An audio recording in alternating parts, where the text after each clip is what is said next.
తెలంగాణలో అవినీతి తిమింగలాల వేటను అవినీతి నిరోధక శాఖ మరింత ఉధృతం చేసింది. రోడ్లు భవనాల శాఖ engineering in chief Mohan Naik నివాసంతో పాటు దాదాపు 15 ప్రాంతాల్లో ఏసీబీ అధికారులు దాడులు నిర్వహించారు. మోహన్ నాయక్ అక్రమార్జన చిట్టా చూసి అధికారులు అవాక్కయ్యారు. అక్రమాస్తుల కేసు నమోదు చేసి అరెస్ట్ చేశారు.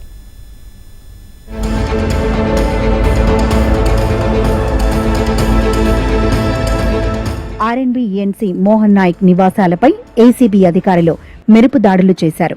ఆయన అక్రమాస్తులపై అవినీతి నిరోధక శాఖ అధికారుల దాడులు రాష్ట్ర వ్యాప్తంగా సంచలనంగా మారాయి. హైదరాబాద్లో పలు ప్రాంతాల్లో తెల్లవారుజాము నుంచి ఈ సోదాలు కొనసాగాయి. మాదాపూర్లో ఆయన నివాసం, మియాపూర్ వసంత విల్లాతో పాటు ఆయనకు సంబంధించిన మొత్తం 11 ప్రదేశాల్లో ఏసీబీ అధికారులు ఏకకాలంలో తనిఖీలు చేపట్టారు. కొంత అన్అకౌంటబుల్ క్యాష్, తర్వాత కొంత గోల్డ్ బిస్కెట్స్ ఇవన్నీ కూడా మనము సీజ్ చేయటం జరిగింది. వీటితో పాటు అతనికి సంబంధించి ల్యాండ్ మేమేమైతే గతంలో ఐడెంటిఫై చేసినామో వాటితో పాటు ఇంకొంత ప్రాపర్టీస్ కూడా మనం ఐడెంటిఫై చేయటం జరిగింది. ఈ సోదాల్లో ఇప్పటి వరకు వెలుగులోకి వచ్చిన వివరాలు చూసి అధికార వర్గాలను సైతం ఆశ్చర్యానికి గురిచేశాయి. దాదాపు 200 కోట్లకు పైగా విలువైన స్థిర చర ఆస్తులను అధికారులు గుర్తించినట్లు తెలుస్తోంది.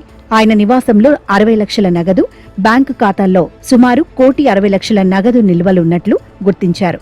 అలాగే 2.5 కిలోలకు పైగా బంగారు బిస్కెట్లు, భారీ మొత్తంలో బంగారు ఆభరణాలు, కిలోల కొద్దీ వెండి వస్తువులను అధికారులు స్వాధీనం చేసుకున్నట్లు తెలుస్తోంది. అత్యంత ఖరీదైన విల్లాలు, అపార్ట్మెంట్లు, ఖాళీ స్థలాలు, హైదరాబాద్ శివారు ప్రాంతాల్లో ఫామ్ హౌజులు, విల్లాలు, నిజామాబాద్తో సహా పలు జిల్లాల్లో వ్యవసాయ భూములు ఉన్నట్లు ఏసీబీ అధికారులు గుర్తించారు.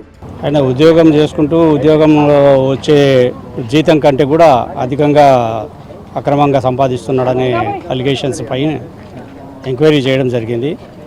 దాని ప్రకారంగా ఆయన చాలా అధికంగా సంపాదించిందని మాకు రికార్డు పూర్వకంగా డాక్యుమెంట్స్ అన్నీ దొరికినాయి. దాని మీద రైడ్ చేయడం జరిగింది. 60 లక్షల చిల్లర క్యాష్ దొరికింది.